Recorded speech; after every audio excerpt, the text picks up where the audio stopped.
رابعہ جو یہ سلسلہ چل رہا تھا کلاسز کا، تو الحمدللہ رب العالمین اس میں انبیاء کی تقریباً سارے انبیاء کی، سارے صحابہ کی، تقریباً ساری صحابیات کی ڈیٹیل سے بات ہوئی، اور یوٹیوب پہ ان سب کے لیکچرز جو ہیں وہ موجود ہیں۔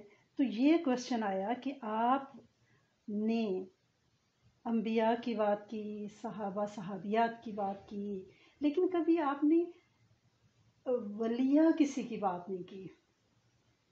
کیا عورتوں میں ولایت ہے نہیں، یا وہ اس قابل نہیں ہے کہ اس مقام پہ فائز ہو سکیں؟ تو اس کا جواب دینے کے لیے تو میں آپ سے صرف یہی کہہ سکتی ہوں کہ جو کہ حضرت بی بی رابعہ بصریہ نے فرمایا تھا کہ بے شک عورت ولیہ نہیں ہے لیکن ولیوں کو جنم دیتی ہے، نبی نہیں ہے، نبیوں کو جنم دیتی ہے۔ تو ولیوں کی تو جنت بھی عورت کے قدموں کے نیچے ہے۔ تو اللہ پاک نے عورت کو اتنا مقام دیا ہے کہ اگر حدیث مبارکہ کا مفہوم ہے کہ اگر 5 نمازیں پڑھ لے، اپنے شوہر کی تابع داری کرے، ٹھیک ہے نا، تو وہ یعنی 5 ارکان اسلام کو اپنی بساط کے مطابق پورا کرنے کی کوشش کرے تو جنت سے کہ جس دروازے سے چاہے جنت میں داخل ہو سکے۔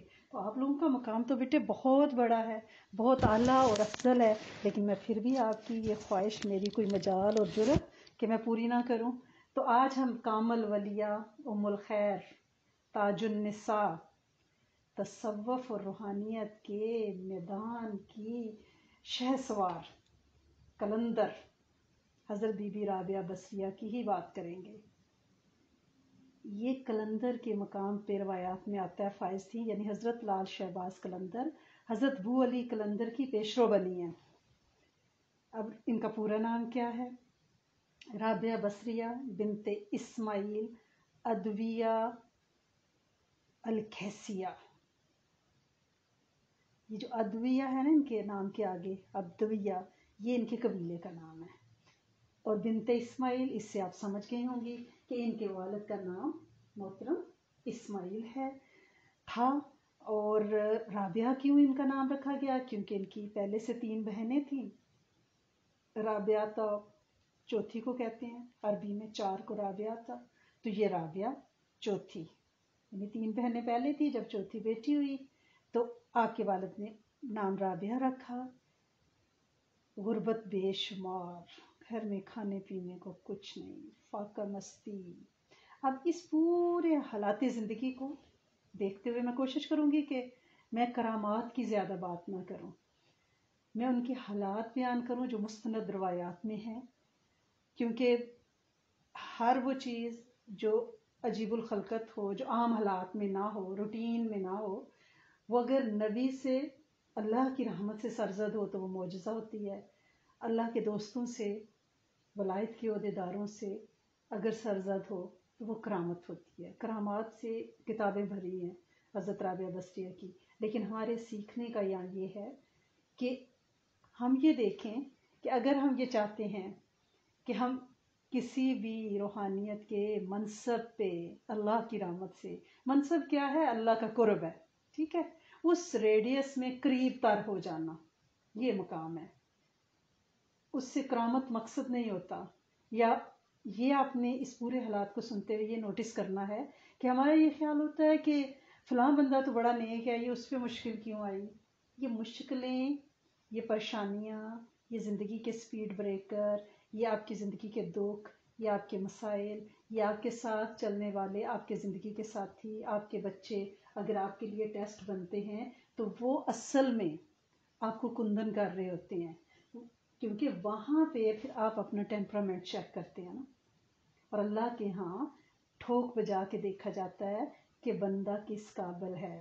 پہلے وہ اچھی طرح سے اس کو بھٹی میں پکاتا ہے، وہ بھٹی دکھوں کی بھی ہو سکتی ہے، بیماریوں کی بھی ہو سکتی ہے، بد اخلاق لوگوں کے ساتھ رہنے کی بھی ہو سکتی ہے، نشے میں مبتلا زوجین کی بھی ہو سکتی ہے کہ ایک فرد تو میاں بیوی میں سے بہت اللہ کی قرب میں ہے اور دوسرا بندہ جو ہے وہ نشے میں دھت پڑا رہتا ہے۔ جی یہ ایسا ہے۔ اب بندہ یہ کہے کہ اللہ سنے، میں تو آپ کی اتنی عبادت کرتی ہوں، میں تو اتنا آپ سے راتوں کو مانگتی ہوں، روزے سے رہتی ہوں، پھر میرے ساتھ یہ ٹیسٹ کیوں آئے؟ میرا ہی بچہ نشے میں کیوں؟ میرا ہی بچے کی سرجری کیوں ہوگی؟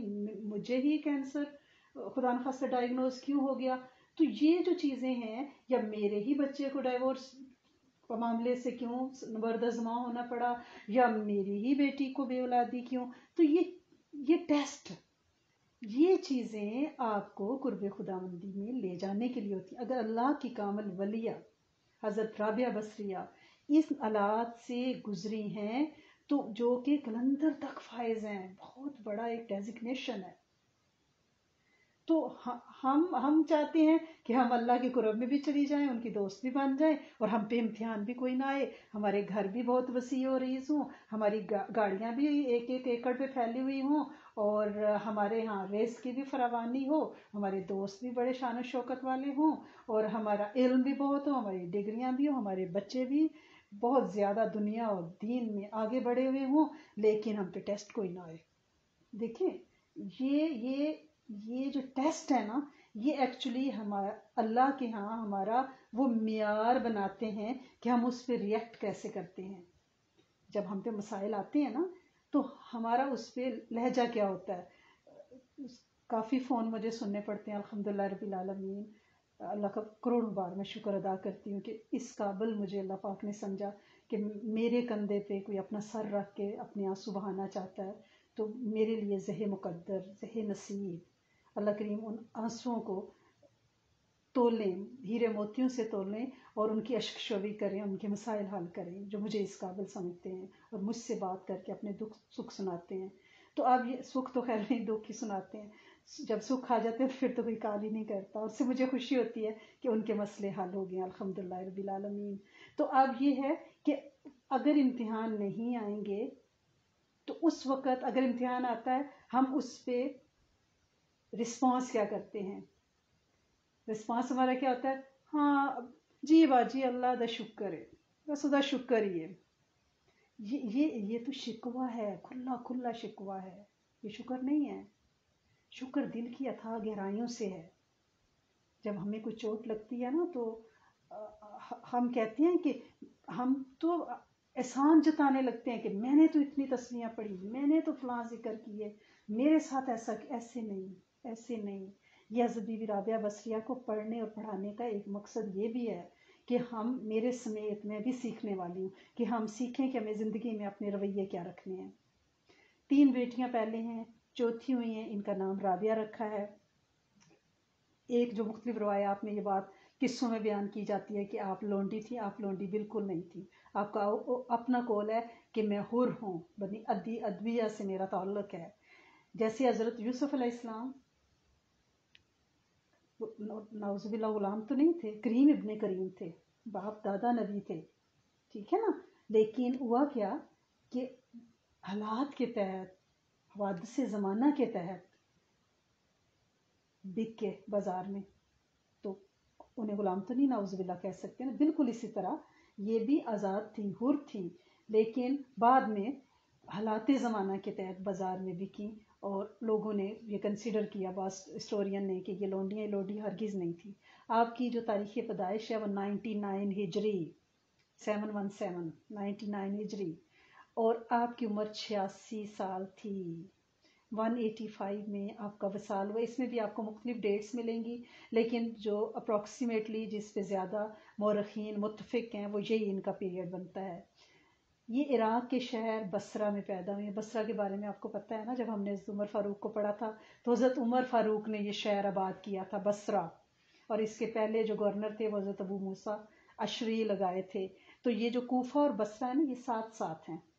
اس کو بصرتان بھی کہتے ہیں، 2 بصرے، بصرتان، کوفہ اور بصرہ. آپ نے ان کے نام اکثر ساتھ ساتھ پڑھے ہوں گے نا، کوفہ بصرہ، کوفہ بصرہ. تو بچپن کے حالات ہمیں ان کے کم ملتے ہیں، بعد میں جا کر مشہور ہوئیں. اور ایسا اکثر ہوا ہے کہ بچپن کے حالات ہمیں ساری ہستیوں کے، جیسے کل میں نے بات کی تھی کہ نبی کریم صلی اللہ علیہ وسلم کے بچپن کے حالات اس ڈیٹیل سے نہیں ملتے جیسے کہ ملنے چاہیے تھے. ٹھیک ہے، 40 سال تک آپ کے حالات بہت کم ملتے ہیں، اکا دکا ملتے ہیں. اور جب ہم ہسٹری کی کتاب کو کھولتے ہیں نا، اگر سیرت النبی صلی اللہ علیہ وسلم کی ایک کتاب آپ کے ہاتھ میں ہے تو اس کا 1/4 حصہ جو ہے وہ مکہ کے 53 سالوں پہ محیط ہوگا. ہجرت کے بعد وہ پھر مغازی کا جو دور ہے 10 سالہ، اس میں باقی کتاب کا جو حصہ ہے وہ سارے کا سارا جو ہے 3 حصے وہ مغازی پہ اور نبوی دور جو مدنی دور ہے اس پہ ہوں گے. تو بالکل اسی طرح ان کے بھی بچپن کے حالات بہت کم ملتے ہیں. بعد میں جا کے مشہور ہوئی ہیں. والد کا نام اسماعیل ہے، بنو ادوی سے تعلق ہے، غریب ترین گھرانہ ہے. بصرہ کے باہر ایک پرانے سے صحرا نما پرانی بستی میں ٹوٹے پھوٹے گھر میں رہتی ہیں. جب یہ پیدا ہوئیں تو روایات میں یہ موجود ہے کہ ان کے گھر میں تیل تک نہیں تھا کہ جو بچے کے ناف پہ لگایا جائے. دیے کا تیل نہیں تھا. ماں رو رہی تھی تو ماں نے کہا کہ آپ جا کے اپنے ہسبینڈ سے، جو ان کے والد تھے اسماعیل سے، ان سے کہا کہ آپ جائیں اور جا کے پڑوس سے تیل مانگ لائیں. انہیں کہیں کہ ہمارے گھر اس طرح زچگی ہے اور ہمیں بچی کی ناف پہ لگانے کے لیے تیل چاہیے. تو اب والد جو ہیں بہت درویش میں سو بہت اللہ والے، بہت عبادت گزار. اب ان کی انا کے یہ خلاف تھا، ان کے کہ اپنی اسرت کا تذکرہ کسی کے سامنے کریں. بیوی کے مجبور کرنے پہ وہ چلے تو گئے تو پڑوسیوں کے دروازے پہ جا کے صرف ہاتھ رکھ دیا، بجایا نہیں ہے. واپس آئے اور آ کے بیوی نے کہا کہ تیل ملا. تو انہوں نے کہا کہ انہوں نے دروازہ نہیں کھولا. تو وہ فرمانے لگی کہ آپ کھٹکھٹاتے تو وہ کھولتی نا، آپ نے کھٹکھٹایا ہی نہیں ہے. سحری کا وقت ہو گیا. والد جو ہیں وہ آنسوں سے تار، ظاہر غربت، فاقہ مستی، چھوٹی بچی کی پیدائش ہے، گھر میں کچھ کھانے کو نہیں ہے. وہ روتے روتے سو گئے. تو اس رات انہیں نبی کریم صلی اللہ علیہ وآلہ وسلم کی زیارت ہوئی. اور اس کے پیچھے آپ حالات دیکھتے جائیں. کسی کے سامنے دستے سوال دراز نہ کرنا، اپنی فاقہ مستی میں بھی، یعنی اپنی جو عزت نفس ہے اس کو مجروح نہیں ہونے دینا. یہ مومن کی شان کے خلاف ہے کہ اپنا ہاتھ کسی کے آگے بلا وجہ پھیلا دے. تو اس پر اس رات انہیں زیارت ہوئی. اور اس کی ایک اور ریزن بھی یہاں آپ کو نظر آ رہی ہوگی کہ گھر میں رحمت کی برسات ہوئی ہے، بیٹی آئی ہے. یہ جو کسی کی تیسری یا چوتھی بیٹی ماشاءاللہ بارک اللہ ہوتی ہے تو وہ فون کر کے جس پریشانی کا اظہار کرتی ہیں آئیں بھرتی ہیں. تو وہ ان کے لیے ہے کہ یہ رحمت کی ایک نہیں، 2 نہیں، 3 نہیں، 4 قطرے بلکہ 4 برساتیں ہوئی ہیں. تو پھر زیارت نبی کریم صلی اللہ علیہ وسلم کی ہوئی ہے. زیارت ہوئی تو نبی کریم صلی اللہ علیہ وسلم نے فرمایا امیر بصرہ عیسیٰ زدن کے پاس جائیں اور جا کر ان سے میرا پیغام شیئر کریں.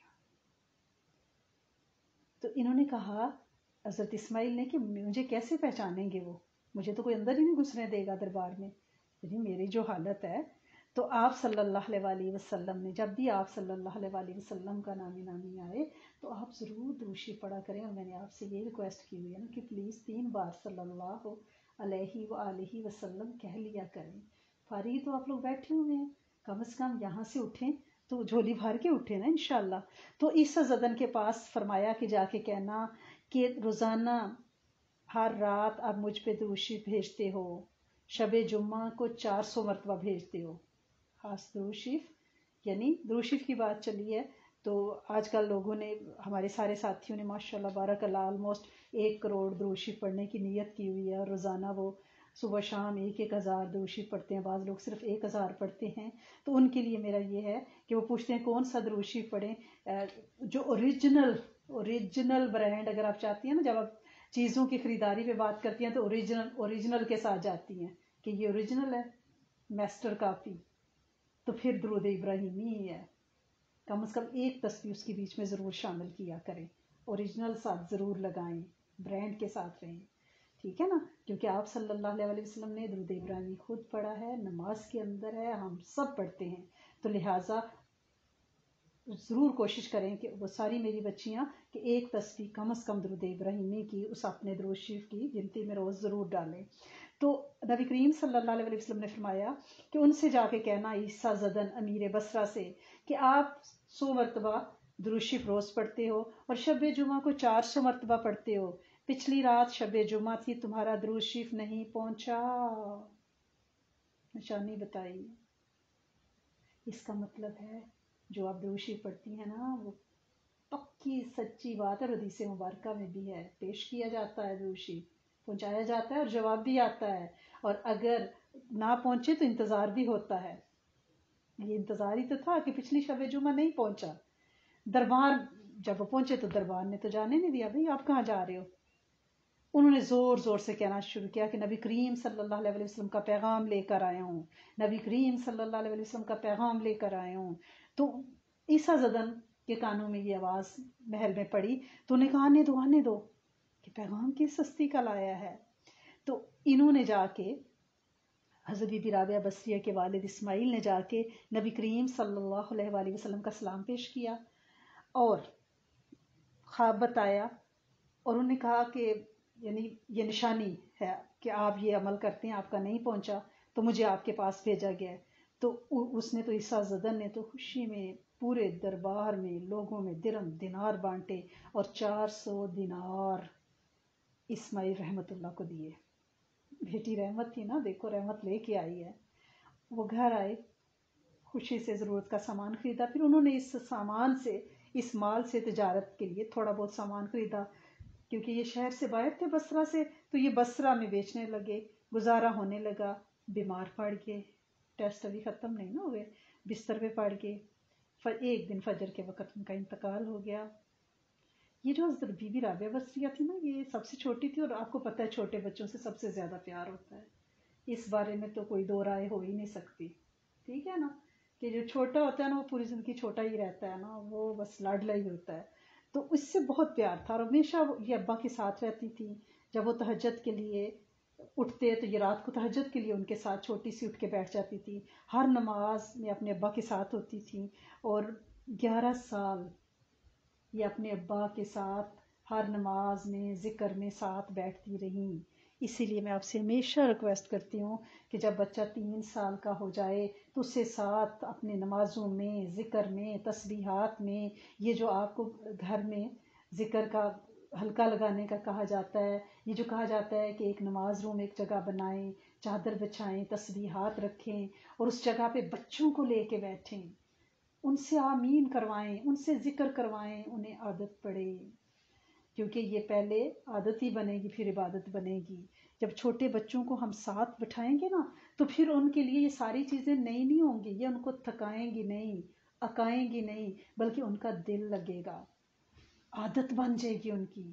جیسے ہم کہتے ہیں نا کہ بھئی بچوں کو میٹ کھلاؤ، یہ کھلاؤ، ان کا ٹیسٹ ڈیولپ ہو، یہ عبادت کا بھی بچوں کا ٹیسٹ ڈیولپ کریں، انہیں ساتھ لے کے بیٹھیں، گھر میں حلقہ لگائیں۔ تو حضرت بی بی رابعہ بصریہ اپنے والد کے ساتھ بچپن میں ہی بیٹھا کرتی تھی۔ اب والدہ بچ گئی ہیں پیچھے اور بچیاں ہیں 4۔ اس میں مختلف روایات میں کچھ اختلاف ہے کہ جب وہ بصرہ سے نکلی ہیں، غربت، فاقہ، قحط پڑ گیا انہیں دنوں، تو عرب جو ماخذ ہیں نا ہسٹری کے، وہ کہتے ہیں کہ پہلے 36 سال تک حضرت بی بی رابعہ بصریہ ایک عام دنیا دار عورت کی طرح تھیں، جیسے ایک نارمل عورتیں ہوتی ہیں۔ جو فارس کے ماخذ ہیں، ہسٹورین ہیں، وہ اس سے انکاری ہیں۔ وہ کہتے ہیں کہ شروع سے ہی آپ کا رجحان ولایت کی طرف تھا، آپ اللہ کے قرب میں تھی، آپ راتوں کو جاگنے والی تھی، روزے سے رہتی تھی۔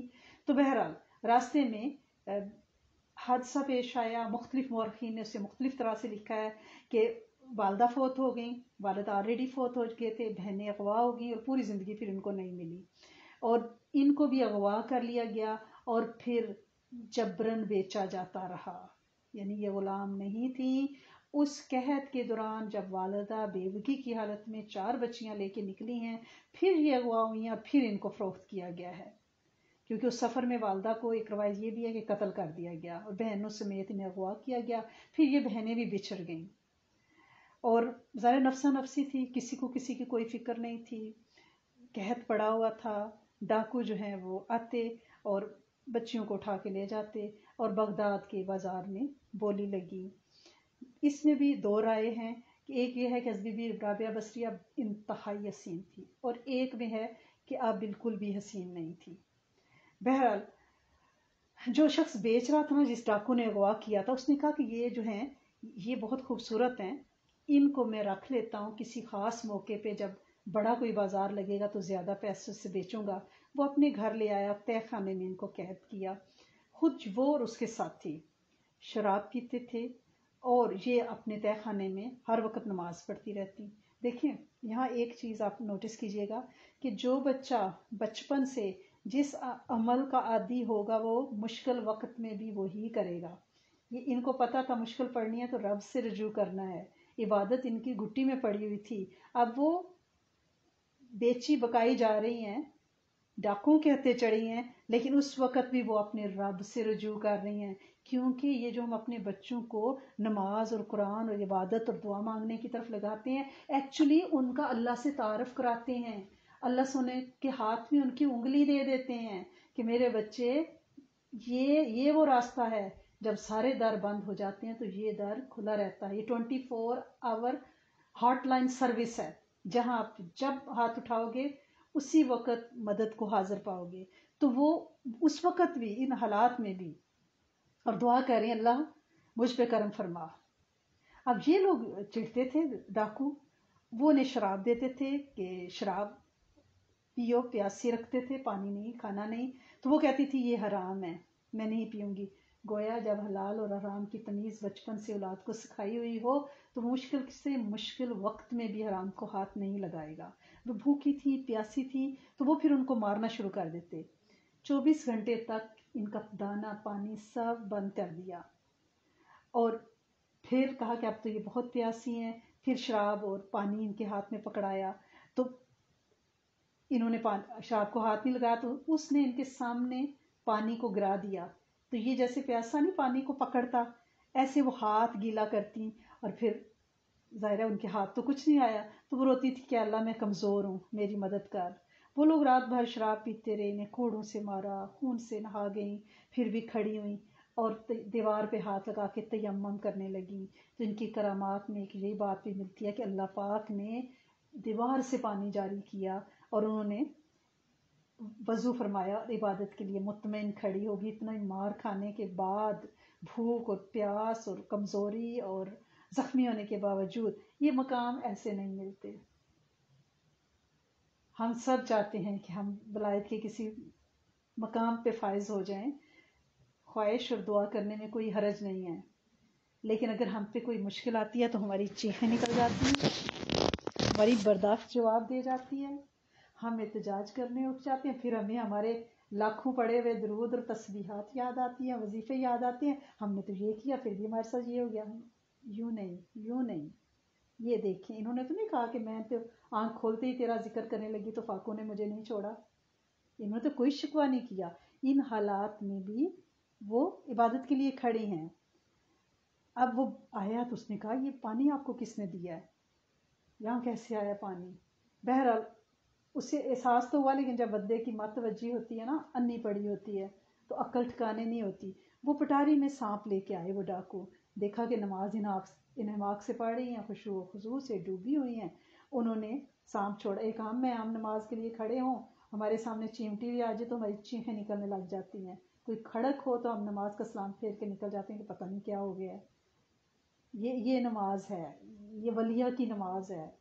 ہم ولیہ کو پڑھ رہے ہیں تاکہ ہم اپنے اندر, اپنی نمازوں کے اندر وہ خشوع و خضوع, وہ تقوی, وہ حلال حرام کی تمیز, وہ راتوں کو جاگنا, وہ مشکل وقت میں دل نہ چھوڑنا, ان سب کو ذہن میں رکھیں.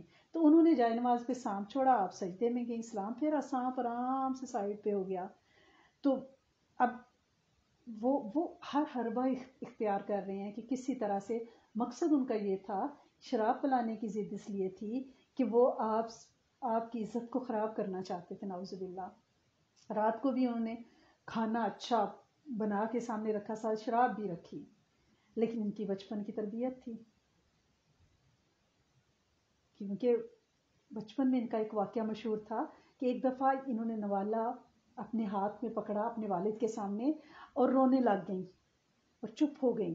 تو والد نے کہا کہ بیٹے کیا سوچ رہی ہو, کیوں رو رہی ہو؟ تو انہوں نے فرمایا کہ ابا جان میں یہ سوچ رہی ہوں کہ پتہ نہیں یہ لقمہ حلال ہے یا حرام ہے. تو والد نے, اسماعیل رحم اللہ نے فرمایا بیٹا میں کما کر لایا ہوں, یہ حلال نوالا ہے. یہ ولایت کے لیے رزق حلال بہت ضروری ہے.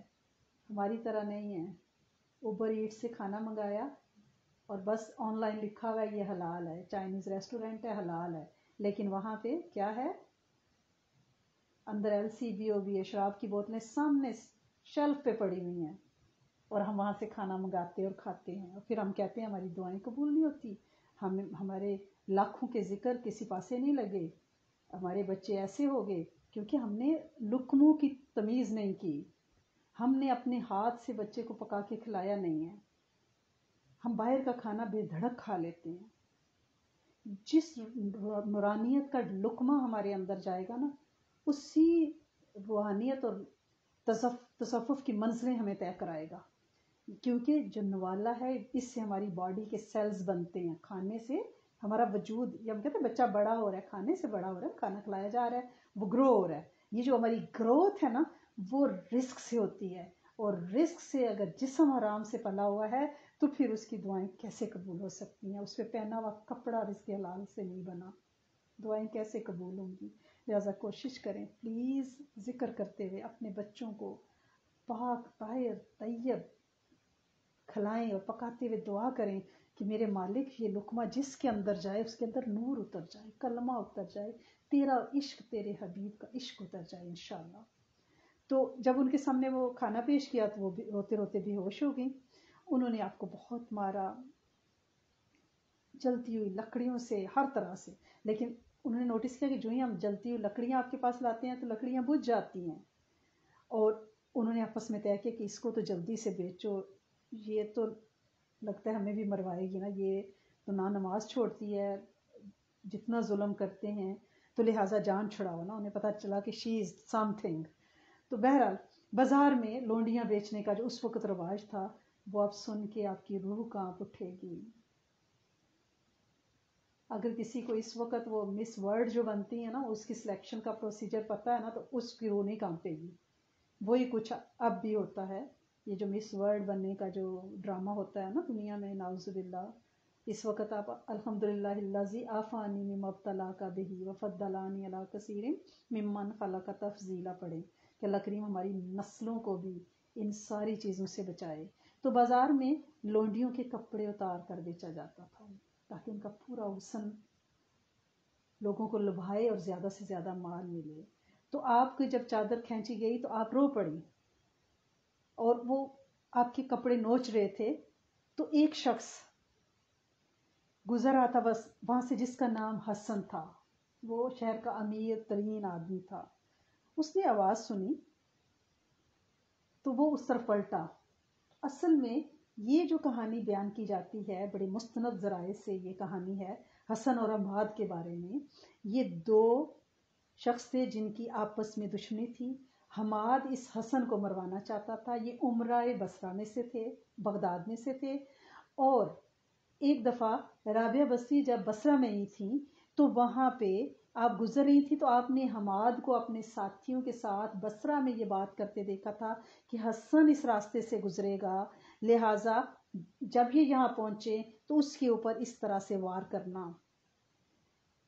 تو بی بی رابعہ بصری وہاں پہ عبادت کر رہی تھی صحرا میں اپنے گھر کے پاس۔ انہوں نے دیکھا کہ ایک آدمی آ رہا ہے گھڑ سوار، انہیں پتا تھا کہ یہ جو لوگ چھپ کے یہاں بیٹھے ہوئے ہیں، گھات لگا کے بیٹھے ہیں، اسی کے لیے بیٹھے ہوئے ہیں، تو انہوں نے شور مچا کے اس کو بتا دیا۔ تو حسن نے اس وقت بی بی رابعہ بصریہ کو اتنا عرصہ پہلے دیکھا ہوا تھا، اب جب اس نے چہرہ دیکھا تو وہ فوراً پہچان گیا یہ تو وہی لڑکی ہے۔ اور روایات میں آتا ہے کہ 1500 دینار، کچھ جگہوں پہ 12,000 کی بھی روایت آتی ہے، انہیں خرید لیا۔ حسن کے ساتھ یہ بھی روایت ہے کہ آپ کی شادی ہوگی، بعد میں اسی حماد نے حسن کو قتل کرا دیا۔ یہ عربی روایات میں یہ ہے۔ فارسی روایات میں آتا ہے کہ ایک بوڑھے نے ان کو خریدا تھا، وہ بہت ظالم تھا، ان کو مارتا اور دن میں جنگل میں لکڑیاں اکٹھی کرنے بھیجتا، وہ لاؤ بیچو۔ تو یہ پرانے کپڑے اور چہرے پہ نقاب پہن کے بازار میں بیٹھ کے وہ لکڑیاں بیچتی تاکہ لوگ مجھے کوئی بوڑھی کمزور عورت سمجھیں، اور اگر لکڑیاں نہ بیچتی تو وہ بوڑھا ان پہ اتنا ظلم کرتا، تو یہ رات کو اللہ کے دربار میں کھڑی ہو جاتی اور فرماتی، اے اللہ میں کمزور، میرا ایک اور بھی مالک ہے، وہ مجھ پہ ظلم کرتا ہے، اگر میرے پاس سارا وقت ہوتا تو میں ہم وقت تیری عبادت کرتی۔ ہم اپنا دیکھیں، ہمارے پاس سارا وقت ہے، ہمارے مالک تو خود کمانے گئے ہوتے ہیں اور ہمیں کہتے ہیں کہ تم شہزادیاں بن کے گھروں میں بیٹھو، ذکر اور عبادت کرو۔ ہمارے پاس کھلا ٹائم ہے، وہ ٹائم واٹس ایپ کی فری کالوں کا نہیں ہے کہ ہم اپنے بیک ہوم میں ایک ایک گھر میں فون کر کے پتہ کریں کہ آج کیا پکا، تو کیا کھایا، تو کس کی شادی، تو کس کی منگنی، تو کس کی مہندی۔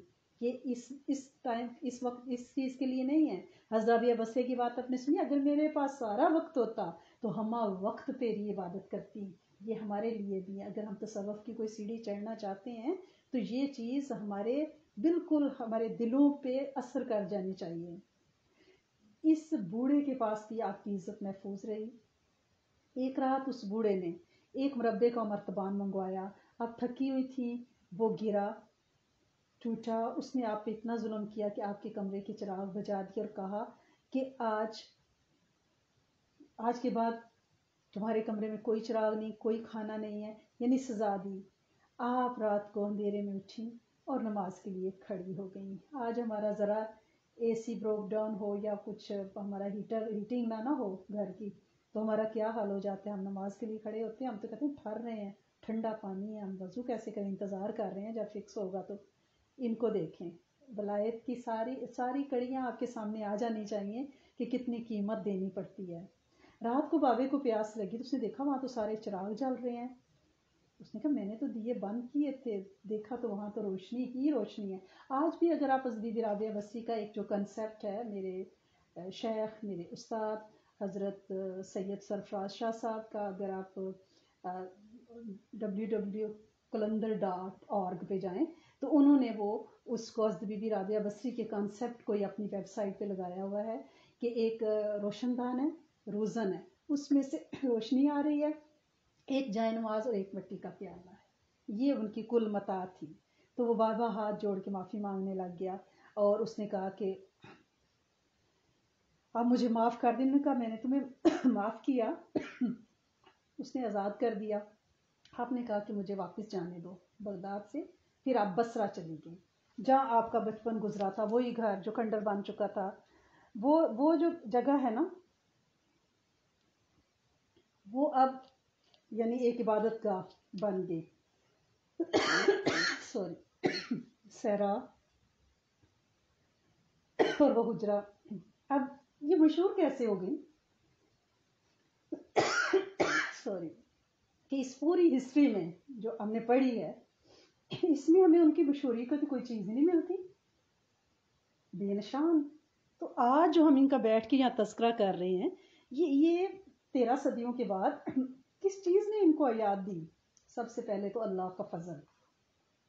اکیلی عورت کھنڈر میں نماز پڑھتی ہے، مشہور ہو گئی ہے، جتنے عرصے غائب رہی، اللہ نے پاک بازی کی، لیکن پاک بازی کی گواہی کہاں سے آئی؟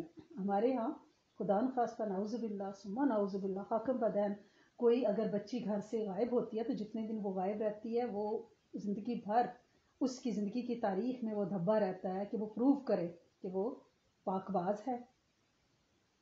وہ یہ کہ وہ جو ڈاکو جس نے انہیں پکڑا تھا نا، جس کا نام عتیق تھا، وہ جب بوڑھا ہو چکا تھا، مدت گزر گئی اس بات کو، وہ اس علاقے میں آیا اور اسے پتا چلا کہ ایک اکیلی عورت یہاں عبادت کرتی ہے، اور اس کی نگاہ پڑی کیونکہ یہ بھی بہت بزرگ ہو چکی تھی اور چہرہ ان کا اس نے دیکھا، تو اس نے کہا یہ تو وہی ہے، اور اس نے وہ ساری باتیں جو تہہ خانے میں دیواروں سے پانی نکلنا، سانپ کا مڑ جانا، لکڑیوں کا بجھ جانا، وہ ساری باتیں بتائیں۔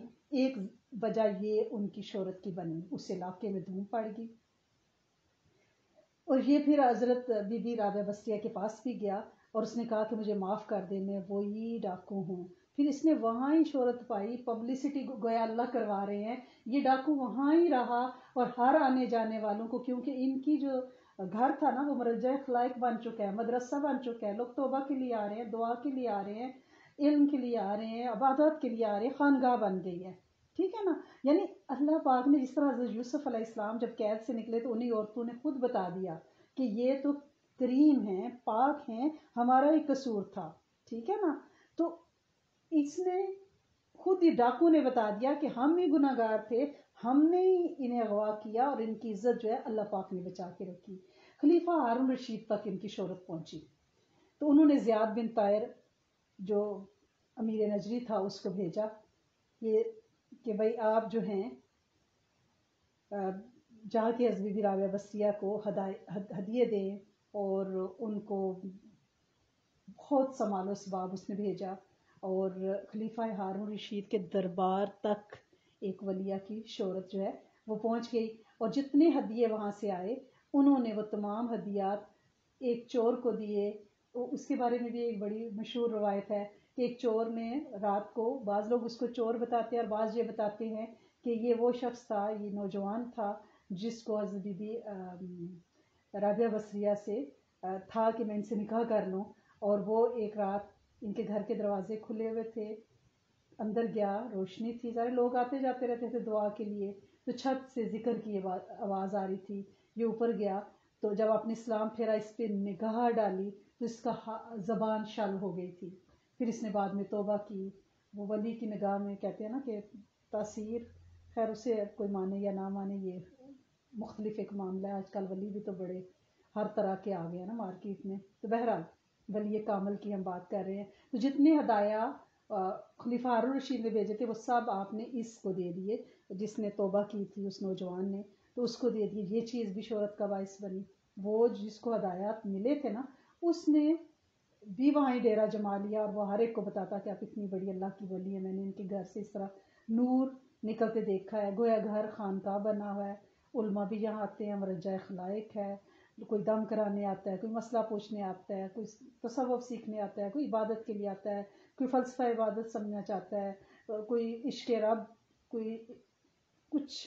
اور ان کا فلسفہ کیا تھا؟ ان کا فلسفہ یہ تھا کہ ربی عشق، لیکن جس نے اللہ سے اللہ کی خاطر محبت کرنی ہے تو وہ اس کی مخلوق سے محبت کرے۔ خالق سے محبت تک پہنچنے کے لیے آپ نے اس میں اگر کمال پانا ہے تو آپ اس کی مخلوق سے عشق کریں۔ تو انہی کے بارے میں ایک واقعہ وہ بھی مشہور ہے کہ وہ پانی اور آگ کو ہاتھ میں پکڑ کے انہوں نے کہا تھا کہ اللہ میرا دل چاہتا ہے اس پانی سے تیری دوزخ کی آگ بجھا دوں، کہ اللہ تو پورے تیری رحمت اور کرم کے ساتھ یہ جچتا ہی نہیں ہے کہ تو مخلوق کو دوزخ میں ڈالے، تو سب کو معاف کر دے۔ اس پہ بہت فتوے بھی لگے۔ بہرحال یہ ولی اللہ کے معاملات ہے، اسے آپ عام معیار اور عام فارمولوں پہ نہیں سوچ سکتے۔ آپ کے پاس علماء بھی آتے تھے، حضرت سفیان ثوری، حضرت مالک بن دینار، حضرت ابراہیم بن ادم، حضرت حسن بصری جیسی ہستیوں سے آپ کی ملاقات، ذنون مصری سے، یعنی اتنی بڑی بڑی ہستیاں، ان سے ملاقات کی روایات موجود ہیں۔ حضرت سفیان ثوری جو ہیں ان سے جو ملاقات ہے وہ کنفرمڈ، یعنی ہسٹورین نے اس کو پکا قرار دیا ہے، کیونکہ وہ آپ سے صرف 2 سال بڑے تھے، ٹھیک ہے نا۔ اور اگر آپ کے کوئی استاد ہیں تو حضرت سفیان ثوری ہیں، وہ آپ ان سے، وہ آپ سے اپنی قلبی واردات، روحانیت کے معاملات پوچھا کرتے تھے۔ اور بصرہ میں جب آپ منتقل ہوئی ہیں تو وہاں بھی مفتی، علماء، مفسر، اور یہ بھی میں آپ کو بتا دوں کہ مقام ولایت پہ فائز ہونے کے لیے کسی ڈگری کا ہونا ضروری نہیں ہے، وہ میرا رب جسے چاہے اس کی نگاہ کہاں سے کہاں پہنچا دے، کوئی عمل قبولیت عند اللہ ہو جاتی ہے، جب ہو جاتی ہے تو پھر ڈگریوں سے اس کا کوئی تعلق نہیں ہوتا۔ تو بصرہ کے حاکم نے ایک دفعہ آپ کو ایک بہترین مکان بنا کر آپ کے حوالے کیا کہ آپ یہاں پہ عبادت کیا کریں، آپ اس میں منتقل ہوئی، لیکن آپ نے فرمایا کہ مجھے واپس میرے اسی کھنڈر مکان میں بھیج دو، کیونکہ میرے شاگرد وہاں پہ ہیں، میرا یہاں دل نہیں لگتا۔ پھر آپ وہاں چلی گئی۔ آپ کے شاگردوں میں مریم بصری بہت مشہور ہوئی ہیں، اور ان کے بارے میں یہ روایت ملتی ہے کہ کسی نے اللہ کی عشق اور محبت کا ان کے سامنے تذکرہ کیا تو اس عشق رب میں ان کا پتا پھٹا اور یہ فوت ہو گئی، مریم بصری۔ اور ان کی شاگردہ معاذہ ادویہ وہ بھی بڑی مشہور ہوئی ہیں، اور کامرانہ باتیں حضرت بی بی رابعہ بصریہ کی بہت مشہور ہیں۔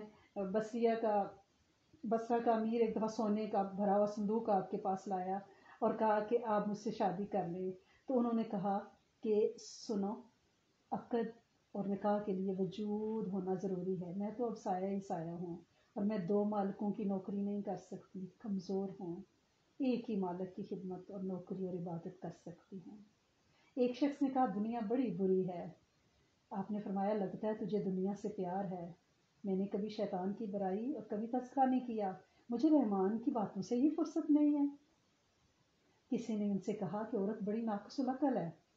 آپ نے کہا عورت نے کبھی خدائی کا دعویٰ نہیں کیا، وہ نبی نہیں بنی لیکن نبی جنتی ہے۔ بصرہ کے حاکم نے کہا کہ میں آپ کو سال کا غلہ بھیج دوں۔ آپ نے کہا کیا اس بات کی کوئی ضمانت ہے کہ میں 1 سال جیوں گی؟ انہیں دیکھیں کتنی خوبصورتی سے انکار کیا۔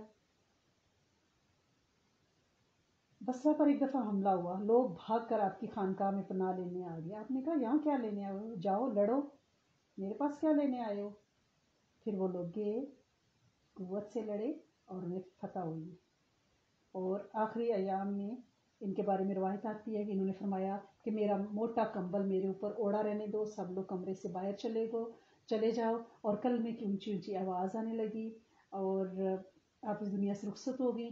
آپ کے مزار کے بارے میں مختلف روایات ہیں، 3 روایات ہیں مختلف جگہوں پہ، کہ ایک روایت یہ ہے کہ دائرہ معارف اسلامیہ میں ہے کہ آخری عمر میں آپ یروشلم چلی گئی تھی، وہاں پہ آپ نے سنا تھا ماؤنٹ آف آلیو بہت مشہور ہے یہودیوں کے ہاں، عیسائیوں کے ہاں بھی، کیونکہ ان کا خیال ہے یہودیوں کا یہ بڑا متبرک مقام ہے۔ وہ کہتے ہیں جب محشر برپا ہوگا نا تو یہاں سے فوراً رب کے سامنے پیشی ہو جائے گی ان لوگوں کی، دا ماؤنٹ آف آلیو والوں کی، اور دور دراز کی ہمیں خواری نہیں کرنی پڑے گی۔ دیکھیں پاگل پن۔ اور وہاں پہ ایک ایک قبر بک کرواتے ہیں $90,000 تک کی، $80,000-90,000 کی۔ تو یہاں پہ ایک حضرت بی بی رابعہ بصریہ کا مقام بنایا ہوا ہے جس کے بارے میں یہ مشہور ہے کہ وہ قبر ہے یا وہ چلا گاہ ہے۔ تو بہرحال آپ کے بارے میں یہ بھی مشہور ہے، ایک دفعہ آپ سالن بنا رہی تھیں تو پیاز نہیں تھا، تو چیل اپنے پیروں میں پیاز لے کے اور اس نے آ کے آپ کی جھولی میں گرایا۔ یعنی مختلف کرامات آپ کی بہت ملتی ہیں، اور جس کے جب بندہ رب کا بن جاتا ہے تو پھر رب پرندوں کیا ہر ایک کو ان کی عبادت پہ خدمت پہ لگا دیتا ہے۔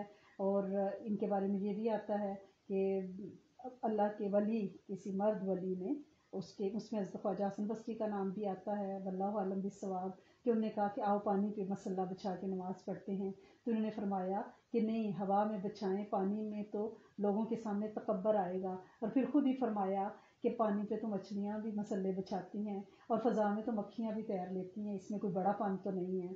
تو ان کے بارے میں ایک یہ بھی روایت آتی ہے کہ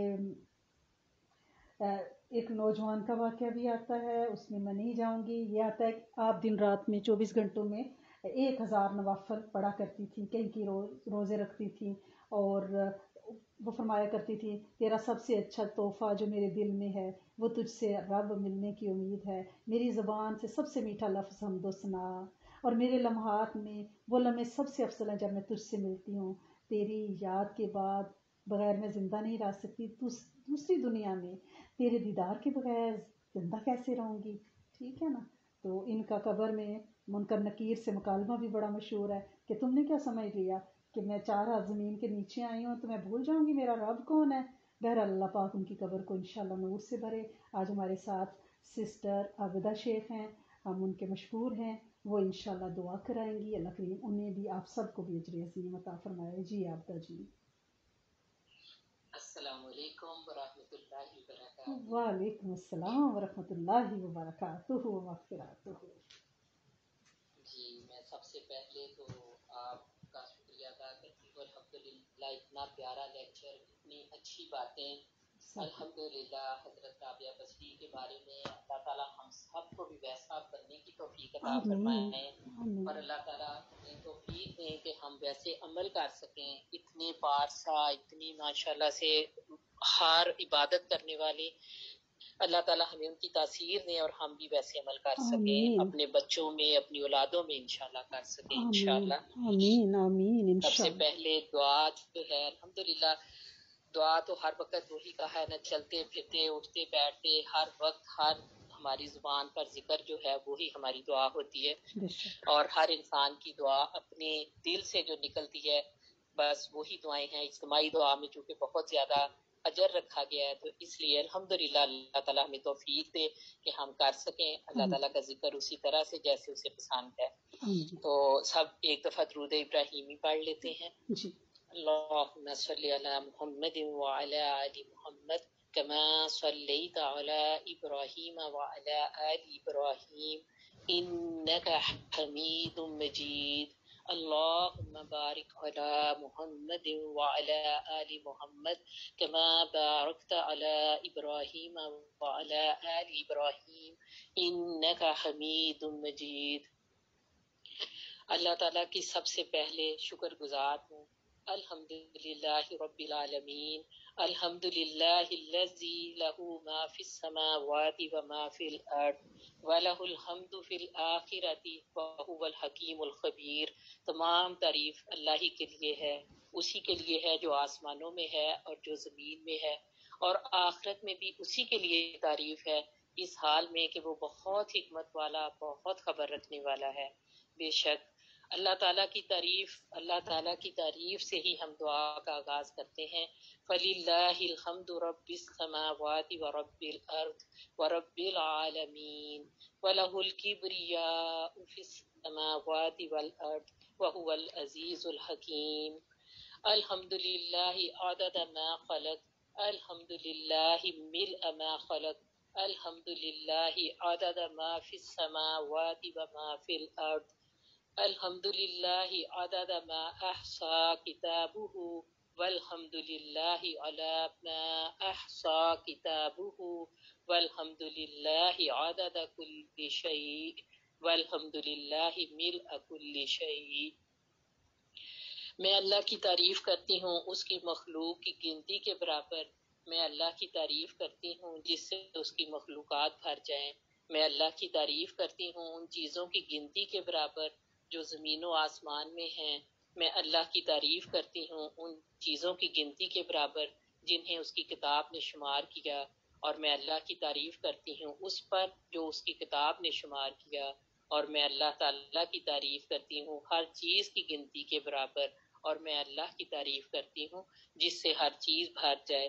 آمین ثم آمین. اللہم انی اسألک بانی اشہد انک انت اللہ لا الہ الا انت الاحد الصمد الذی لم یلد ولم یولد ولم یکن لہ کفوا احد. یا ارحم الراحمین، یا ارحم الراحمین، یا ارحم الراحمین، یا ذا الجلال والاکرام، یا ذا الجلال والاکرام، یا ذا الجلال والاکرام. ربنا اتمم لنا نورنا واغفر لنا انک علی کل شیء قدیر. ربنا آتنا فی الدنیا حسنة وفی الآخرة حسنة وقنا عذاب النار. ربنا هب لنا من ازواجنا وذرياتنا قرة اعین وجعلنا للمتقین اماما. ربنا افرغ علینا صبرا وثبت اقدامنا وانصرنا علی القوم الکافرین. ربنا آتنا من لدنک رحمة وهیئ لنا من امرنا رشدا. ربنا لا تزغ قلوبنا بعد إذ هديتنا وهب لنا من لدنك رحمة إنك أنت الوهاب. آمین. یا اللہ یا رحمان یا رحیم یا ذا الجلال والاکرام یا حی یا قیوم برحمتک استغیث. یا سبحانہ تعالی ہم آپ سے ہر اس نیکی اور بھلائی کی دعا مانگتے ہیں جس کی نبی پاک صلی اللہ علیہ وسلم نے دعا مانگی، اور ہر اس شر اور برائی سے پناہ مانگتے ہیں جس سے نبی پاک صلی اللہ علیہ وسلم نے پناہ مانگی. یا اللہ پاک جتنے بھی لوگ آج اس محفل میں جمع ہیں، سب لوگ جو گھروں میں بیٹھے سن رہے ہیں، جو جہاں پر اپنا کام کر رہے ہیں ساتھ میں سن رہے ہیں، اور ان کی جو جائز حاجات ہیں، یا سبحانہ تعالیٰ ان سب کی جائز حاجات کو پورا فرما دے. اور جو بھی لوگ جس مشکل میں ہیں سب کی مشکلیں آسان کر دیں. سب بیماروں کو شفائے کاملہ عاجلہ دائمہ عطا فرما دیں. سب کے گھروں میں روشنی کر دیں، نور کر دیں. جو کچھ بھی ہم پڑھتے ہیں سنتے ہیں، یا اللہ ہمیں اس پر عمل کی توفیق عطا فرما دیں. ہمارے عمل میں وہ چیزیں اتار دیں، اور ہم سب کو اس بیماری، اس وبا جو آج کل ہے جس سے سب لوگ پریشان ہیں، یا سبحانہ تعالیٰ یہ ہم سے ختم کر دیں، جس طرح سے یہ اچانک ایک دن ہمیں خبر ملی کہ اس طرح سے یہ بیماری آئی ہے اور پوری دنیا کو اپنی لپیٹ میں لے لیا ہے، اسی طرح اچانک صبح اٹھیں اور پتہ چلے کہ ساری بیماری ختم ہو گئی ہے، دنیا میں امن ہو گیا ہے، ہر ایک اپنے رشتہ داروں سے مل رہے ہیں، بہن بھائیوں سے، ماں باپ سے، سب مل رہے ہیں، سب آپس میں، بہت اللہ تعالیٰ کا کرم ہو گیا اور یہ اسی طرح سے ختم ہو جائے۔ یا اللہ پاک ہم سب کے گھروں میں قرآن کی روشنی دے دے، ہم سب کو قرآن پاک پڑھنے والا بنا دے، سمجھنے والا اور سننے والا بنا دے۔ یہ قرآن پاک جو آپ نے ہمیں اتنی بڑی نعمت دی ہے، اس کو ہمیں سمجھ کر عمل کرنے والا بنا دے، آگے پہنچانے والا بنا دے۔ اللہ پاک ہماری زندگیوں میں برکت ڈال دیں، ہم نیک عمال کر سکیں، ہم دوسروں کے کام آ سکیں، ہم دوسروں کے لیے دعائیں کر سکیں۔ یا اللہ پاک جو کچھ بھی ہم نیک عمل کرنا چاہتے ہیں، ہماری نیتوں کو خالص کر دیں، ہماری نیتیں اپنے لیے خالص کر لیں، آپ ہم سے اس دنیا میں بھی راضی ہو جائیں، اور جب ہم آپ کے پاس آئیں تو آپ ہم سے راضی ہوں، آپ ہم سب کی بہت اچھی مہمانی کریں، اور جتنے لوگ اس دنیا سے جا چکے ہیں ان سب کی قبروں کو نور سے روشن کر دیں، ان سب کی قبروں کو نور سے بھر دیں، اور سب کی خطائیں معاف کر دیں، ہم سب کے دلوں کو یہاں پر بھی آپس میں جوڑ دیں۔ اللہم الف بین قلوبنا واصلح ذات بیننا واہدنا سبل الاسلام ونجینا من الظلمات الى النور وجنبنا الفواحش ما ظهر منها وما بطن وبارک لنا فی اسماعنا وابصارنا وقلوبنا وازواجنا وذریاتنا وتب علینا انک انت التواب الرحیم۔ سبحان ربک رب العزت عما یصفون وسلام علی المرسلین والحمد للہ رب العالمین۔ اللہ پاک بس ہماری سب کی دعاؤں کو قبول فرما لے، آمین ثم آمین۔